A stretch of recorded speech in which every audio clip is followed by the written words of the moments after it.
Right, hello. My name is Ravi and I do marketing and communications. So before I begin, can I have a show of hands for how many of you here want to do marketing as a career? Oh, sick, one person. All right, that's better than me. 10 years ago, I had no idea I wanted to do this. I actually had a nun teach me how to read and write English. I wasn't pretty good at it, and that's why I did engineering at uni. I actually ended up doing a bachelor's and then a master's at the University of Manchester. But now I write press releases, case studies, and work with journalists in marketing and comms.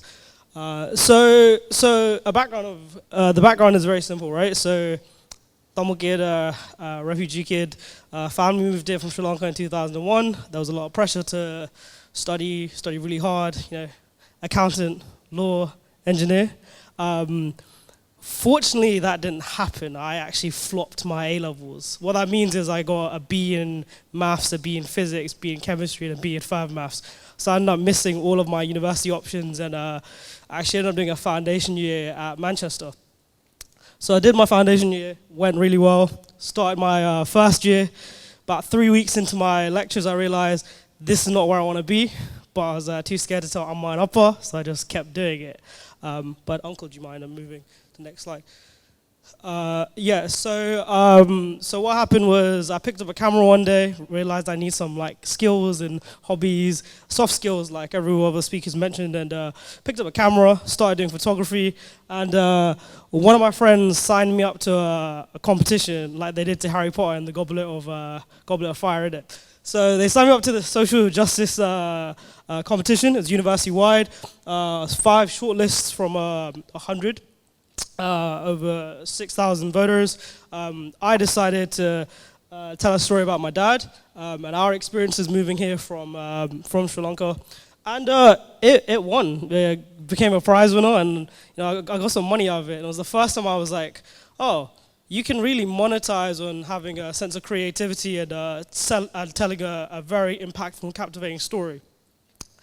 So I started going to lectures less and less as the years went by, and I did the slide. And I started doing more and more projects. So I met one of the sidemen. I'm actually in one of the videos on YouTube.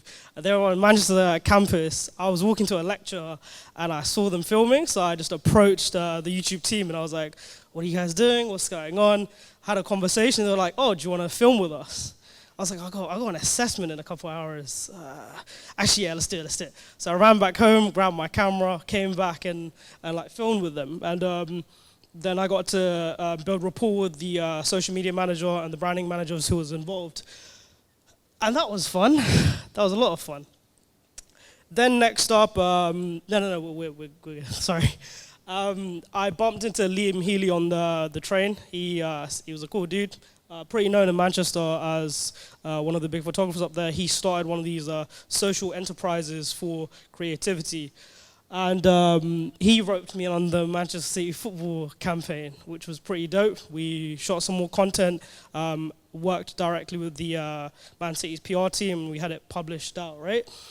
And I think this taught me a lot of things that engineering didn't teach me. As Dylan said, an engineering degree is very repetitive. And as much as I'm a problem solver, I realized I don't want to do the same thing every single day for the rest of my life. I actually have ADHD. I got diagnosed 6 months ago, so it makes sense that my mind's just jumping between different things.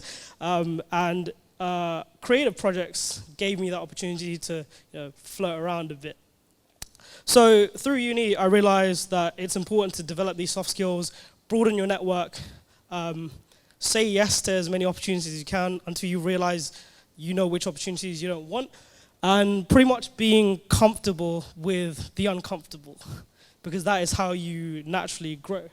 So we graduate, it's COVID, and I can't find a single job on an engineering grad scheme. Nothing. So I just do what I knew what I could do, which is I just picked up my camera again and I started networking and engaging with people. Fortunately at the time, Sam, who's I think Drake recently followed him, right? Yeah. So Sam was like looking for a photographer to work with. So I nervously reached out to him. He agreed, and for the next year and a half or so, we worked very well together. We ended up working together with Pritt on one of their album releases. Around the same time, someone else in my network reached out. They were doing a crowdfunding campaign because they wanted to leave Goldman Sachs and pursue music. So I worked with a small film team to put together a concept that ended up fundraising 23 grand in 8 months. And so this just kind of happened. Opportunities would come, people in my network would see the value in the work, and it just kind of springboarded into more and more concepts and really cool marketing projects, man. And in each of these, I started picking up more and more skills, transferable and otherwise, whether it be hard skills about the technologies involved in marketing and automation, or the soft skills such as people management and marketing strategy. By this point, I had moved to Aberdeen to work for this Fortune 500 company. I ended up on their sales and commercial leadership training program. And whilst I was up there, kind of like what AJS do down here, I was like, let's try to do some party. So then I did some events management and some events marketing. And we ended up, the picture at the bottom is myself and Chef the rapper. We ended up like pitching a story to Scottish TV, having it televised for this club event. So all of this really taught the importance of being impactful in your messaging, being very specific. Marketing has a lot of things that is very much detail-oriented because you're not just selling a story, you're also selling it to the right person. The right people need to hear it. So yeah, do you mind going on to the next one? But a career in marketing is very, very broad, right? So marketing, there's two areas. There's the market research, which I would like to describe as what and who. And then there's the marketing communications, which is the where, how, and why.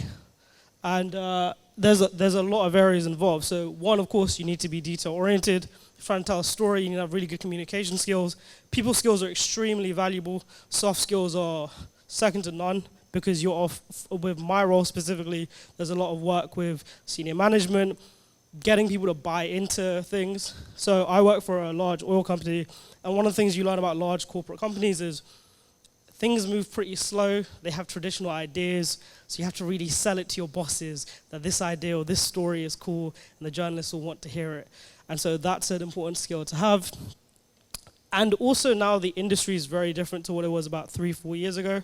Previously it's like, journalism, writing articles, but now a lot of corporate really values social media, that kind of thing. I've been looking around the job market, and a couple of things that have come up is the Metropolitan Police will give you 60 grand to be an internal communication specialist, which basically means your job is to email your staff internally, send Teams messages, organize webinars and seminars, make sure everyone's communicating and they understand each other.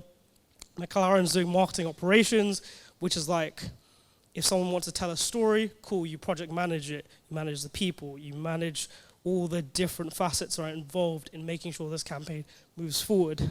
A general marketing manager is, their responsibility is to manage all areas of a marketing project, and of course, social media is a valuable area, a valuable skill these days as well. But yeah, that's pretty much a quick summary of my last 7 years and what you can do in marketing. I think we're good here. Thank you very much for your time.